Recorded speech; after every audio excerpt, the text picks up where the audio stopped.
Good evening, welcome you all. आपका अपना YouTube channel BMI। हम एनसीईआरटी सॉल्यूशंस की बात कर रहे थे क्लास 10th मैथमेटिक्स में। चैप्टर 8 हमने स्टार्ट किया था, पिक किया था सबसे पहले ट्रिग्नोमेट्री के अंदर। आज हमारे जो ये 6th वीडियो होने वाला है आपके लिए, ठीक है। और एक्सरसाइज हम 8.2 के ऊपर डिस्कशन करने वाले हैं आज, ठीक है। और इससे पहले अगर आपने रेसिप्रोकल रिलेशनशिप वाला वीडियो देख लिया तो बहुत अच्छी बात है, क्योंकि उसका पूरा का पूरा यूटिलाइजेशन इसके अंदर आने वाला है, ठीक है। और नहीं देखा है तो कोई दिक्कत नहीं है, इस वीडियो के बाद में भी देख सकते हो। और अगर आपको बिल्कुल भी आइडिया नहीं है क्या होता है तो पहले देख लो, कोई दिक्कत नहीं है। चलो स्टार्ट करते हैं हम। देखो टेबल बनी हुई है ये। आज हम बात करेंगे साइन की वैल्यूज की, जैसे साइन 0 की क्या वैल्यू, 30 की क्या वैल्यू, 45, 60, 90 क्या वैल्यू होती है। ऐसे ही कॉस के लिए, टेन के लिए, कॉट के लिए, सेक के लिए, कॉसेक के लिए। अब ये देखो वैल्यूज कितनी है, 5 ऐसे और 6 ऐसे, यानी कि 30 वैल्यूज है। 30 वैल्यूज आप याद नहीं कर सकते, कर लोगे क्या? और अगर कर भी लोगे तो साइन 0 इतना था, कॉस 0 इतना था, ये नहीं हो पाएगा। ये प्रैक्टिस के साथ आपको याद आ जाएगी, बट प्रैक्टिस के साथ भी आप सिर्फ ये 3 वैल्यू याद कर पाओगे। ये वाली वैल्यूज याद नहीं होती है। इनमें से कुछ स्पेसिफिक वैल्यूज है वो याद रह जाती है, और हमें भी वही याद रहती है। हम भी टीचर ये दावा नहीं करते कि हमें ये 30 की 30 वैल्यू याद है। हम भी बस वो कैलकुलेट करेंगे, अपना प्रोसेस फॉलो करेंगे और आपको वैल्यूज बताएंगे। चलो, तो इस टेबल को कैसे बनाएं, आज हम ये टेबल बना के देखेंगे कि भाई टेबल बनती कैसे है ये। तो सबसे पहला काम, 0 से काउंटिंग स्टार्ट करेंगे। 0, 1, 2, 3 एंड 4। क्या कर दिया हमने? 0, 1, 2, 3, 4। अब इन सब में हम लगाएंगे 4 से डिवाइड। सब में क्या कर दिया? 4 से डिवाइड। पहला काम क्या था? 0, 1, 2, 3, 4 लिखा, सबको 4 से डिवाइड कर दिया। अब एक छोटा सा लास्ट काम है, इन सब के ऊपर ऐसे अंडर रूट बना देंगे। क्या बना देंगे? Under root. सबके ऊपर क्या बना दिया? Under root. अब जो सॉल्यूशन आएगा उसको यूं नीचे लिखते रहेंगे। चलो पहले वाले को सॉल्व करते हैं। देखो 0 अपॉन एनीथिंग, आप सबको पता है 0 अपॉन एनीथिंग क्या होता है? 0। और रूट में 0 यानी कि वैल्यू तो 0 ही रहेगी। ठीक है सर, कोई बात नहीं है। अब है अंडर रूट 1/4। अंडर रूट 1/4 को कैसे लिख सकते हैं? √1 अपॉन √4। √1 कितना होता है? 1 ही होता है। और √4 कितना होता है? 2 होता है। तो यहां से वैल्यू निकल के आ गई 1/2। कितनी वैल्यू निकल के आई? 1/2। ये आपको सीधा सोचना है भैया, मैं आपको एकदम डिटेल में टेबल बना के बता रहा हूं। आप जब बनाने लगोगे ना 2 मिनट बन जाएगी। इसको सॉल्व करो, 2/4 को सॉल्व करोगे तो ये आ जाएगा 1/2 अंडर रूट के अंदर। और आपको पता है ऊपर √1 नीचे √2। √1 की वैल्यू कितनी होती है? 1। तो इसको जब हम सॉल्व करेंगे तो हम लिख सकते हैं 1/√2। आगे आया √3/4। तो भैया √3/4 को आप ऐसे लिख सकते हो, √3/√4। √3 का √3 रह गया, 4 को हम लिखते हैं 2। तो ये आ गया √3/2। और ये तो पता ही है 4/4 क्या हो गया? 1। और √1 कितना होता है? 1 ही होता है। ठीक है, तो ये हमने पहली लाइन लिख दी। सबसे मुश्किल काम यही होता है, इसके बाद तो सारा काम आसान सा है। चलो इसको मिटा देते हैं, फालतू की चीज है ये, कैलकुलेशन का पार्ट था। अब जब कॉस की वैल्यूज लिखनी है ना, तो ये साइन की वैल्यूज लिखी है ना, इनको उल्टा लिख दो। ये आ जाएगा कितना?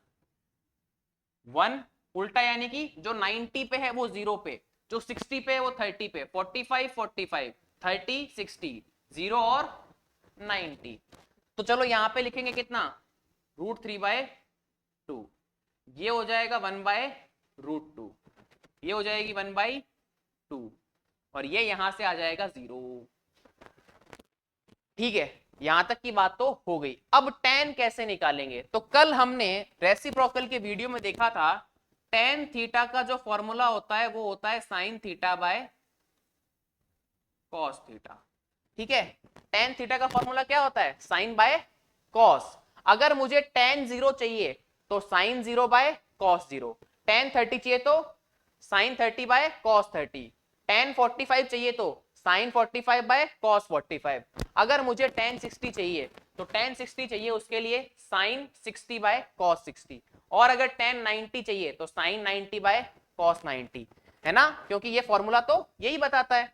अब देखो 0/1, तो 0/1 कितना होता है भैया, 0 ही होता है, तो ये वैल्यू तो 0 आ गई। ये देखो 1/2 और अंडर रूट में, सॉरी अपॉन में अंडर रूट 3/2, तो 1/2 अंडर रूट में 3/2 ये वाला। तो देखो 2 से 2 कैंसिल, इधर बचा 1 और नीचे डिनोमिनेटर में बचा √3, तो इसको लिख सकते हो 1/√3। थोड़ा ठीक से लिख देते हैं 1/√3। ये दोनों तो सेम ही है, 1/√2 अपॉन 1/√2, तो यहां से 1 आ जाएगा। ठीक है सर, यहां से 1 आ गया। इसको करेंगे तो देखो √3/2 अपॉन 1/2, यहां 2 से 2 कैंसिल हो गया। इस बार उल्टा काम हो गया, न्यूमरेटर में √3 और डिनोमिनेटर में 1, तो ये बात हो गई √3 की। ये देखो ये नई चीज है 1/0। 1/0 क्या होता है, इंफिनिटी या फिर नॉट डिफाइंड। आपने सुना होगा कि जीरो से किसी में भाग नहीं लगता, जीरो से किसी को डिवाइड नहीं करते अपन। क्यों नहीं करते, डिफाइन ही नहीं है, तो उसको ऐसे लिखते हैं, या तो n.d लिख देंगे, नॉट डिफाइंड। वैसे तो ज्यादा अप्रोप्रिएट वर्ड है नॉट डिफाइंड, बट एक चीज और चली हुई इसके लिए, क्या कि भैया इंफिनिटी, ऐसे उल्टा 8 जैसा बन जाता है, ऐसे लेटा हुआ 8 है ये। अब कॉट के लिए क्या करेंगे, कॉट के लिए सेम काम वही करेंगे जो हमने कॉस के लिए किया था, इस tan वाली लाइन को उल्टा लिख देंगे। तो स्टार्टिंग होगी नॉट डिफाइन या फिर इनफाइनाइट से, उसके बाद में √3, उसके बाद में 1, उसके बाद में 1/√3, एंड लास्ट में आ जाएगा आपका 0। ठीक है, आगे बात करते हैं सेक की। यार सेक थीटा के लिए हमने पढ़ा था, क्या पढ़ा था, सेक थीटा होता है 1/cos थीटा, कल ही पढ़ा था। तो अगर मुझे सेक 0 चाहिए तो मैं 1/cos 0 कर दूं, कर सकता हूं ना। अगर मुझे सेक 0 चाहिए तो मैं 1/cos 0 कर दूं। मतलब क्या कर रहा हूं मैं, 1/cos 0, यानी कि मैं cos वाले का रेसिप्रोकल कर रहा हूं। क्या कर रहा हूं, जो भी cos में उसका क्या कर दो, रेसिप्रोकल, यानी कि न्यूमरेटर को डिनोमिनेटर में चेंज कर दो, डिनोमिनेटर को न्यूमरेटर में, उल्टा कर दो फ्रैक्शन को। तो अगर आपको cos से sec जाना है तो ये जो दे रखे हैं ना, इनको उल्टा कर दो सबको। जैसे ही हम उल्टा करेंगे, 1 का उल्टा 1/1 ही होता है, तो ये तो 1 ही रहेगा। क्या रहेगा, ये तो 1 ही रहेगा। √3/2 का उल्टा करोगे तो 2/√3 हो जाएगा। उसके बाद में इसका उल्टा करना है 1/√2 का, तो ये आएगा √2/1। अब अपॉन के अंदर या डिनोमिनेटर में 1 लिखने की नीड नहीं होती है, तो आप इसको डायरेक्ट √2 लिख सकते हो। सेम काम इसके साथ, 1/2 का रेसिप्रोकल होता है 2/1, बट 2/1 या 2 लिख दो, एक ही बात है, तो 2 ही लिख देते हैं हम इसको। अगेन यहां पे देखो फिर से झोल हो जाएगा, 0 का रेसिप्रोकल होगा 1/0 एक तरीके से, या फिर 1/cos करेंगे ना, तो यहाँ पे 1/0 आ जाएगा। 1/0 अगेन वही होता है आपका नॉट डिफाइन या फिर इनफाइनाइट, और फिर वही सेम काम, क्या उल्टा लिख देंगे कोसेक के लिए। तो ये हो गया नॉट डिफाइन या इनफाइनाइट, उल्टा लिखेंगे तो 2√2 2/√3 और फिर आपका 1। तो ये हमारी टेबल बन गई। फटाफट से अगर हम देखें दोबारा से कि रिकैप देख लें एक बार कि टेबल कैसे बनी, तो सबसे पहले 0 1 2 3 4 काउंटिंग लिखेंगे, सब में 4 से डिवाइड लगाएंगे, सबका अंडर रूट निकालेंगे, यहां से 0 1/2 1/√2 √3/2 और 1 आएगा। उसके बाद में cos के लिए इस पूरी लाइन को उल्टा लिख देंगे, जैसे 1 √3/2 1/√2 1/2 और 0। ठीक है सर, फिर tan के लिए क्या करेंगे, tan होता है sin theta by cos theta, यानी कि sin 0 बाय cos 0, यानी कि 0/1 0, फिर 1/2 और ये इसका अगर अपॉन करेंगे तो 1/√3, फिर यहां से 1, फिर यहां से √3, और 1/0 क्या दे देगा, नॉट डिफाइन या इनफाइनाइट। फिर cot के लिए क्या करेंगे, जो tan वाली लाइन है उसको उल्टा लिख देंगे, इनफाइनाइट का इनफाइनाइट, रूट थ्री का रूट थ्री, वन का one, one by root three का वन बाई रूट थ्री और जीरो का जीरो। सेक के लिए क्या करेंगे, सेक थीटा होता है वन बाई कॉस, तो कॉस का रेसिप्रोकल कर देंगे। इसका रेसिप्रोकल किया तो वन, इसका करेंगे तो टू बाई रूट थ्री, इसका करेंगे तो रूट टू, इसका करेंगे तो टू, इसका रेसिप्रोकल करते हैं one by zero, not define यानी कि इनफाइनाइट, फिर उल्टा करेंगे तो नॉट डिफाइन यानी इनफाइनाइट, फिर टू, फिर रूट टू, फिर टू बाई रूट थ्री और फिर वन। तो ये टेबल थी, टेबल का चर्क भी मैं काट के डाल दूंगा वीडियो में से, कोई टेंशन मत लो आप फटाफट से, ठीक है। इसको थोड़ा सा फास्ट फॉरवर्ड करके 5 मिनट का करके मैं डाल दूंगा, टेंशन नहीं लेनी है अच्छे से। तो ये टेबल समझ में आ गई। अब इस टेबल का हम यूटिलाइजेशन करेंगे, ठीक है। यूटिलाइजेशन क्या होगा, आओ देखें। ये आ गया 8.2 का पहला क्वेश्चन, इवेल्युएट द फॉलोइंग। इनको हमें इवेल्युएट करना है। इवेल्युएट कैसे होगा, वैल्यूज लिख दो भाई इनकी। साइन 60 की वैल्यू कितनी है भाई, याद हो गई होगी अब तक तो नहीं भी, चलो हो जाएगी। cos 30 की वैल्यू कितनी होती है, ये भी root three by two. Sine 30 की वैल्यू कितनी है, 1/2। और cos 60 की वैल्यू भी कितनी है, 1/2। आपको अगर कोई दिक्कत लगे ना, इसीलिए टेबल बनवाई जा रही है आपसे, आप जाके एग्जाम में ये टेबल बना देना।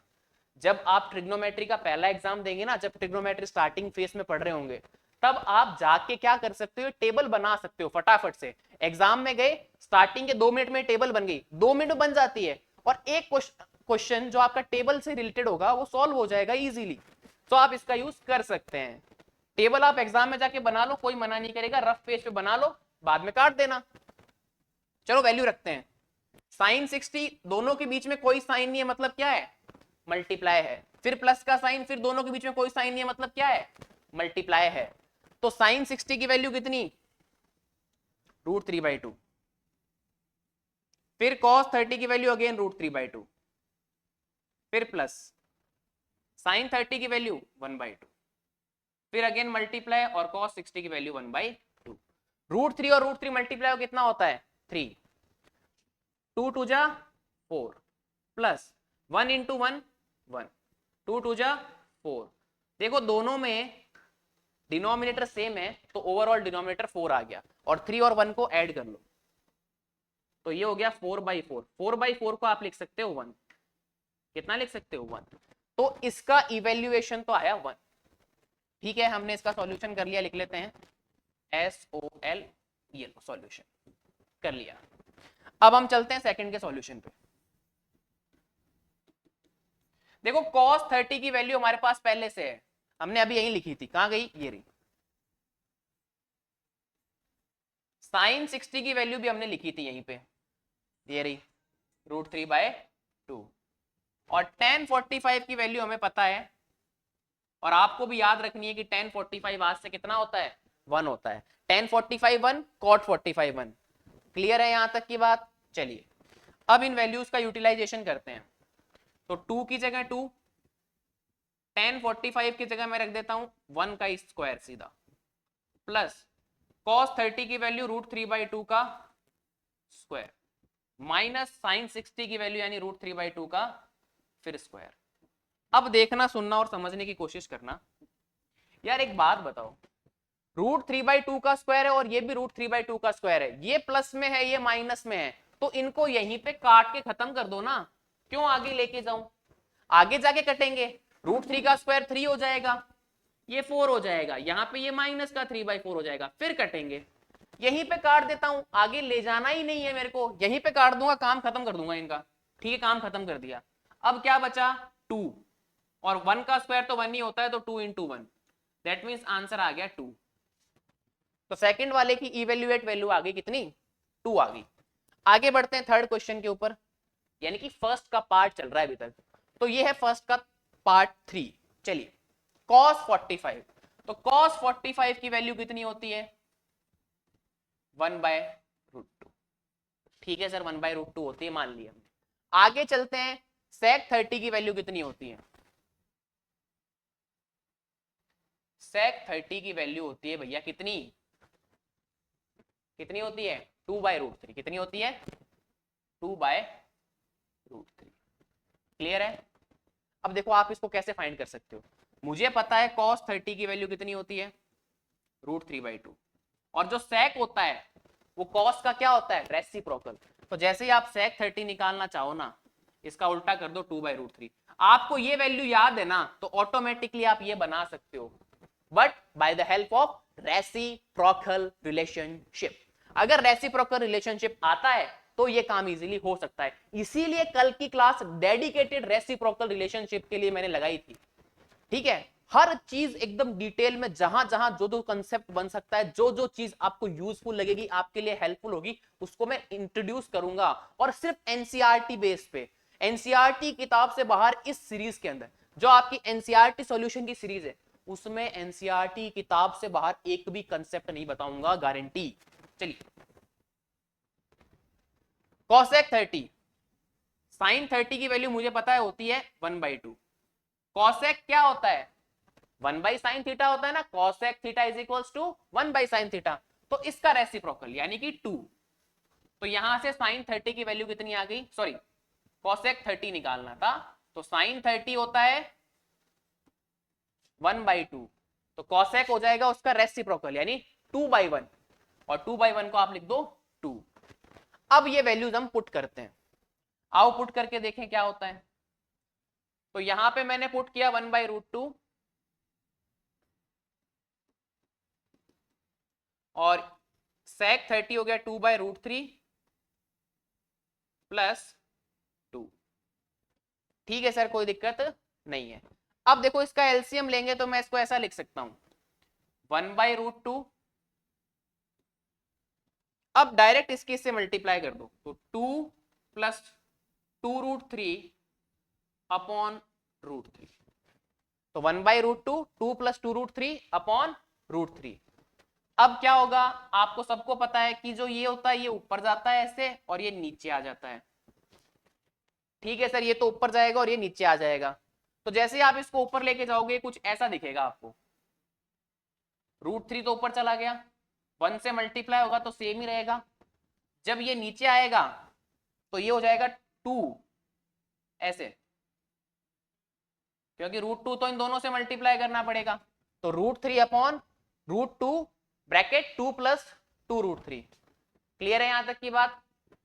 अब देखो क्या करेंगे, आप इसको आगे सॉल्व कर लो। √3, 2 और √2 को मल्टीप्लाई करेंगे तो 2√2 प्लस 2 रह जाएगा, √3 और √2 को मल्टीप्लाई करेंगे तो √6।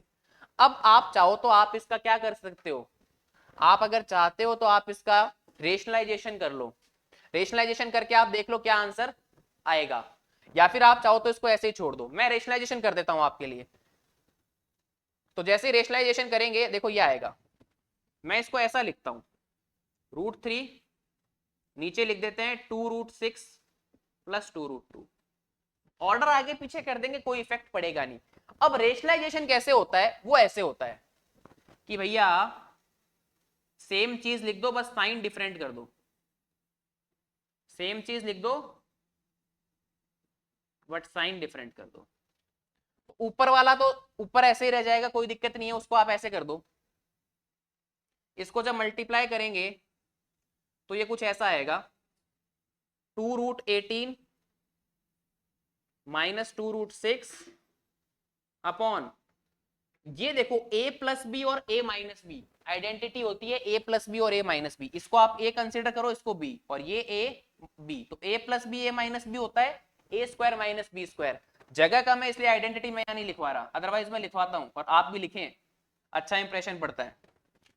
तो जैसे ही आप लिखेंगे तो आएगा 2√6 का होल स्क्वायर माइनस 2√2 का होल स्क्वायर।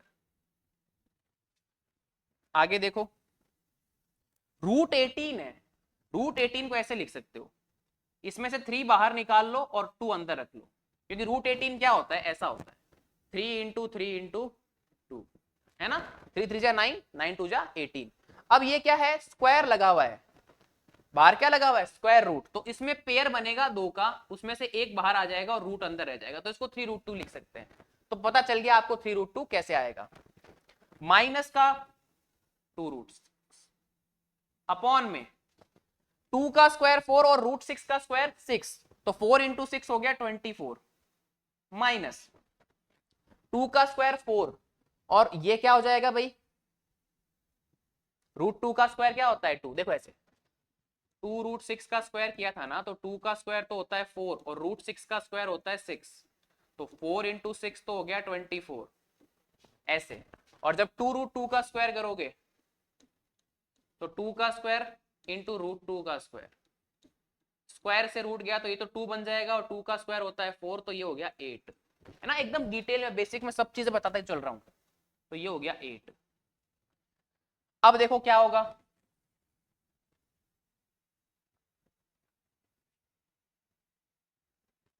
यहां से सॉल्यूशन ले लेते हैं इसका आगे का।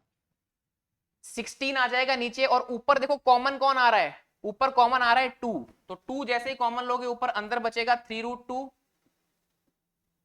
माइनस यहां से 2 बार चला गया तो बचेगा सिर्फ √6।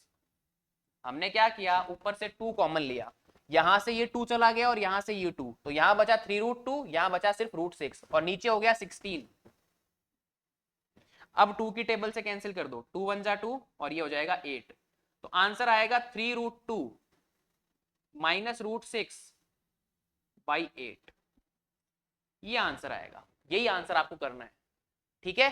3√2 माइनस √6/8, ये शानदार सा आंसर आपको बनाना है इस सॉल्यूशन के लिए।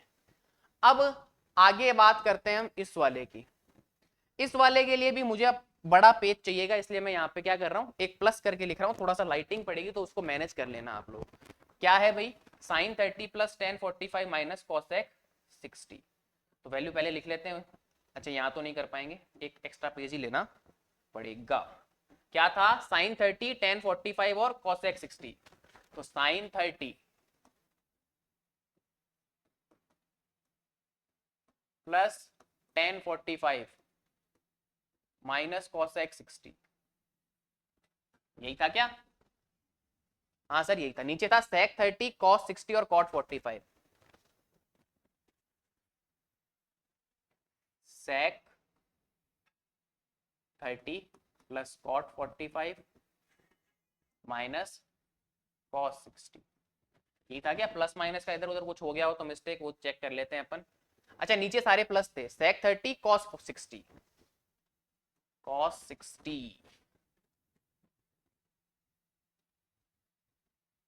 cos 60 प्लस cot 45, चलिए आई थिंक यही था, sec 30 cos 60 cot 45, sec 30 cos 60 cot 45 और ऊपर sin tan cosec। चलिए सेम क्वेश्चन, सेम है, बिल्कुल सेम दिख रहा है। चलिए अब बात करते हैं हम वैल्यूज की, तो सीधी वैल्यूज रखते हैं। sin 30 की वैल्यू होती है 1/2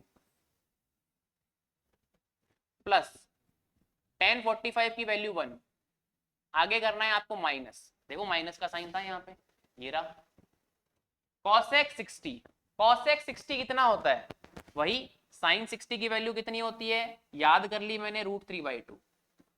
cosec 60 क्या हो जाएगा,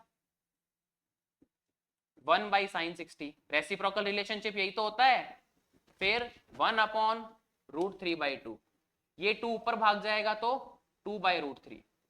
पता चल गया ना कैसे वैल्यू आई, बार बार समझाऊंगा धीरे धीरे आसानी से, आप टेंशन मत लो बस। तो ये कितना हो गया, 2/√3, ठीक है सर।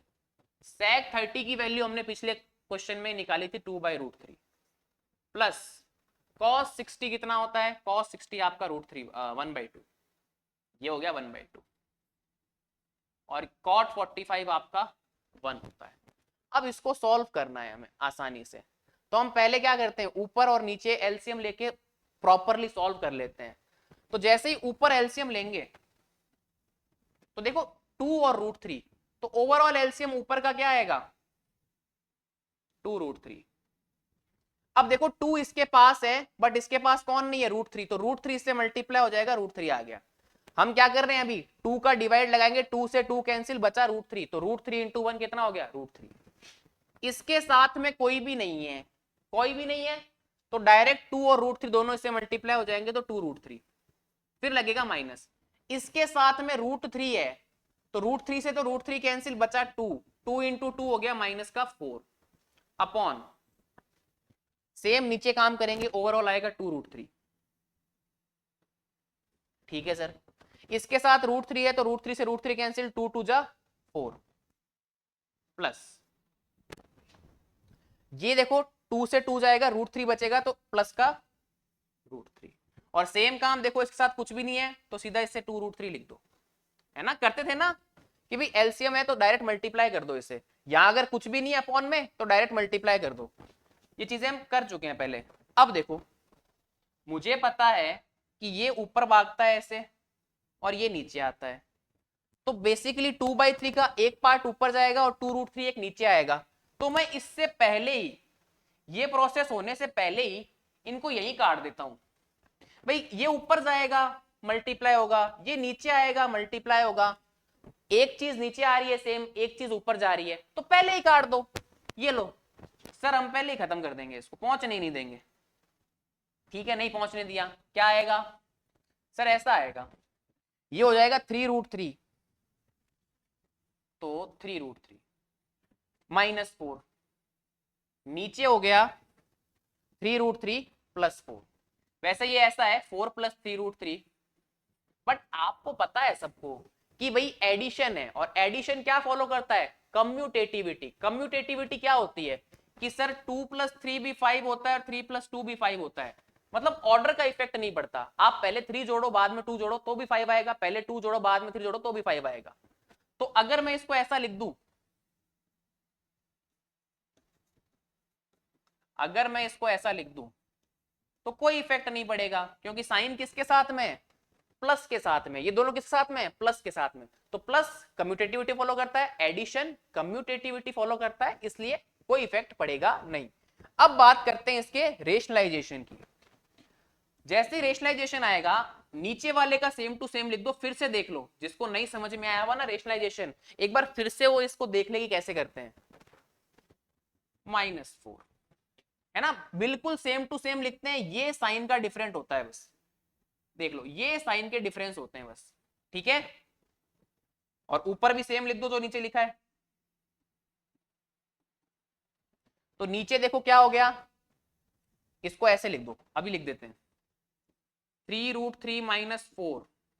अब देखो, और ये भी 3 √3 -4, तो a इंटू ए क्या होता है, a², तो इसका हो गया होल स्क्वायर अपॉन 3 √3 +4 और 3 √3 -4। ठीक है सर, ये तो ऐसा हो गया। अब सर यहां पे मेरे पास जगह है, इसलिए मैं आपको पूरी आइडेंटिटी लिखवाऊंगा, मेरे पास जगह है इसलिए मैं आपको आइडेंटिटी लिखवाऊंगा। यहां पे देखो, आपको पता है मैं इसको a कंसीडर करता हूं, इसको b, तो ये हो गया a + b, ये हो गया a - b। और a + b a - b identity क्या होती है, 10th क्लास के बच्चे हो, 9th सब पास करके आए हुए हो, और ये आइडेंटिटी आपको पता होनी चाहिए, और यहां पे ऐसे मेंशन कर दोगे तो टीचर बहुत ही खुश हो जाएगा कि बच्चे को वास्तव में नॉलेज है। ठीक है, जैसे ये आइडेंटिटी आपने मेंशन की, साथ में आप एक और आइडेंटिटी मेंशन कर दो ऊपर वाली, a - b का होल स्क्वायर की भी, that is a² - 2ab + b², ऐसी तो होती है। तो इन दोनों का यूज करते हैं। अब जैसे ही हम यूज करने पे आएंगे ऐसे यूज होगा। पहले ऊपर क्या है, a - b का होल स्क्वायर, तो ये आएगी 3 √3 का होल स्क्वायर -2 3 √3 4 +4 का स्क्वायर। देख लो a क्या है 3 √3, तो a का स्क्वायर यानी 3 √3 का स्क्वायर, फिर है माइनस का 2ab यानी कि -2, a की जगह 3 √3, b की जगह 4, प्लस b² यानी कि 4 का स्क्वायर। नीचे आ जाओ, a² - b² करना है, a कौन है ये, b कौन है ये, तो आओ लगाते हैं। ये आ जाएगा 3 √3 का होल स्क्वायर -4 का होल स्क्वायर। बचे हुए पोर्शन को यहां सॉल्व करते हैं। आओ, 3 √3 का होल स्क्वायर कैसे करोगे, 3 का स्क्वायर कितना होता है 9, और साथ में कौन चिपका हुआ है √3, √3 का स्क्वायर कितना होता है 3, तो 9 × 3 कितना हो गया 16, सॉरी 27। देखो ऐसे 3 का स्क्वायर इंटू √3 का स्क्वायर, तो ये आता है 9, ये रूट से ये गया स्क्वायर रूट, तो आ गया 3, तो 27। ऐसे करना होता है, आपको पता है।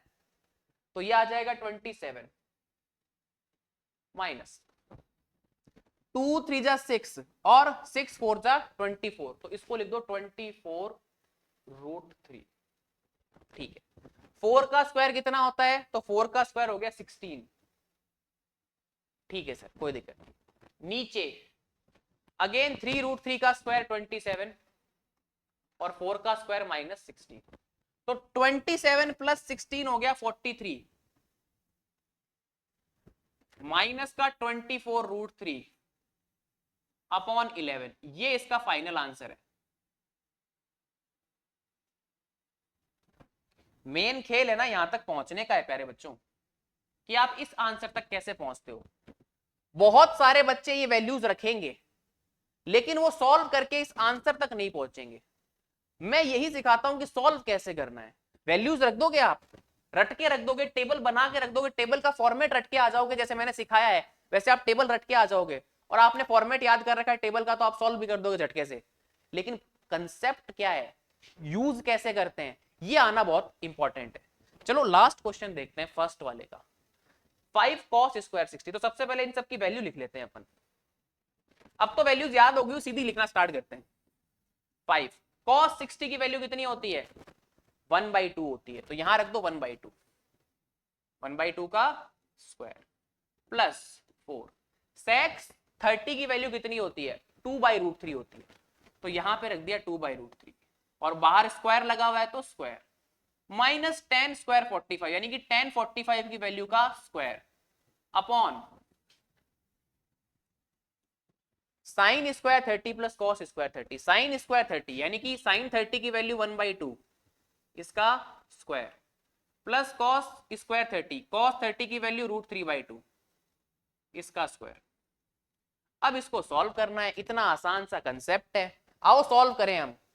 भैया ट्रिग्नोमेट्री यहीं खत्म हो गई, इस स्टेप के बाद में ट्रिग्नोमेट्री खत्म हो गई।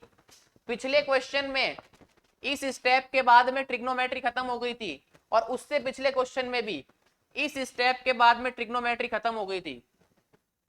उसके बाद तो आपका सिंप्लीफिकेशन, आपकी जो मैथ्स का यूज आता है ना आपको सिंप्लीफाई करने का, वो काम आना था। अगर वो आप कर सकते हो अच्छे से, तो आपका ये जो ट्रिग्नोमेट्री वाला पोर्शन है ना, ये बहुत ही अच्छे से तैयार हो जाएगा, यकीन मान लो इस बात को, गांठ मान लो इस बात को।